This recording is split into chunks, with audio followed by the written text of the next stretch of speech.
আসসালামু আলাইকুম বন্ধুরা, আপনারা দেখতে পারতেছেন শুরুতেই আমার পাসপোর্ট হাতে। তো আমি গিয়েছিলাম উত্তরা পাসপোর্ট অফিসে। ওইখান থেকে একটু মেট্রো রেলে ওঠার পরে একটু ভিডিও করলাম।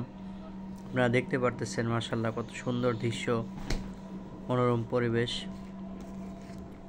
আশেপাশে যে জায়গাগুলো, ওই জায়গাগুলো আমি একটু ভিডিও ধারণ করার চেষ্টা করছি এবং একটু বড় ভিডিও বানানোর চেষ্টা করছি। তো ব্লগ ভিডিও কিভাবে বানায় সেটা আমরা কখনো করিনি। তো একটু ভিডিও বানানোর চেষ্টা করলাম। আপনারা দেখতে পারতেছেন যে উত্তরা যে বড় বড় বিল্ডিংগুলা, আমরা দিয়ে বাড়িতে যে জায়গাগুলা, সেই জায়গাগুলোর বিল্ডিংগুলো এখান থেকে দেখা যাইতেছে এবং আরও আশেপাশে যত জায়গাগুলা দেখা যাইতেছে সবগুলা জায়গা এখান থেকে দেখা যাইতেছে। তো আমি একটু একটু করে ভিডিওতে ধারণ করার চেষ্টা করছি। কেমন হয়েছে অবশ্যই জানাবেন এবং পুরো ভিডিওটা আপনারা সবাই দেখবেন। এবং আলহামদুলিল্লাহ 2024 সালের শেষের দিকে এসে পাসপোর্ট পেয়ে গেলাম হাতে। মিরপুর থেকে উত্তরা যাওয়া এবং আসা পুরোটা ভিডিও এখানে আপনাদের সামনে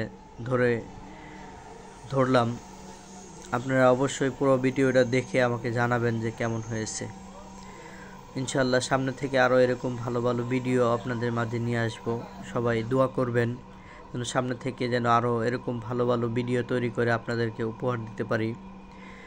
আর ফেসবুকে কাজ করতেছি, সবাই দোয়া করবেন যেন আমাদের সামনে ভবিষ্যতে যেন ভালো কিছু হয়, সেই প্রত্যাশায় আজকের মতো এখানে শেষ করতেছি। সবাই ভালো থাকবেন, সুস্থ থাকবেন।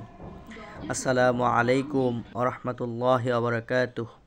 সর্বশেষ উত্তরা মেট্রো রেলওয়ে স্টেশন এবং হাতে পাসপোর্ট দেখতেই পারতেছেন আপনারা। আলহামদুলিল্লাহ।